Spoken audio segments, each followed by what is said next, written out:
endi mol boqadiganlar sizlarga bitta nasihat. Molni hech qachon birovga bermang. O'zingiz sug'aring, o'z yemini berib, har kuni 3 mahal molga shuni ko'zi tushmasa, u mol semirmaydi. Ana masalan, begonadan qo'yib qo'ysangiz, qarindoshingiz bo'lsa ham, boshqasi bo'lsa ham 6 paqir suv ichadigan sigirga 2 paqir suv beradi-da. 2 paqirda ham 2 sekundga ichib qo'yadi-da. Bo'ldi, o'li. Ya ko'p ish bording, senga men har kun 8 paqir suvni qayda olaman, o'zi ezilib yotibman. Mana qolganini sen ichib qo'y. 3 marta suvdan qolsa ichini urib, obda urib ketadi. Yeminiki endi bilasizlar, yo yegizadi, u yo'q ketadi, tamom.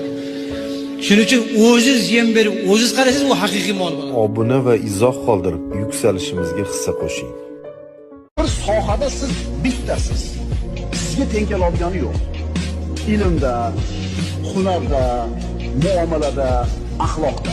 Siz shunday bir axloqingiz go'zal bo'lsinki, sizning yoningizga keladigan bitta odam bo'lmasin, bitta bo'ling. Xonangizda shunaqa bo'lingki, sizga biror yetishni orzu ham qilmasin, yetolmaymiz unga desin. Tog' bo'ling. Alloh taolo tog'ni yaxshi ko'radi deganda shuni peshqadam bo'ling. Eng ilg'or odam bo'ling, eng zo'r odam bo'ling.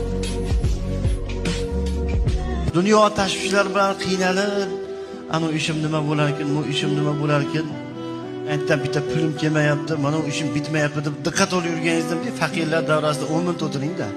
Haligilarni gaplashgan gapini ko'rib, haligilarni o'zini holatiga shukr qilayotgani, u sizdan sizdagi bor narsani 10dan bir unda yo'q. Lekin rohatda yashayapti. O'shalarni ko'rib taskin topasiz. Nima diqqat olaman? Dunyoning qaysi ishiga diqqat olaman?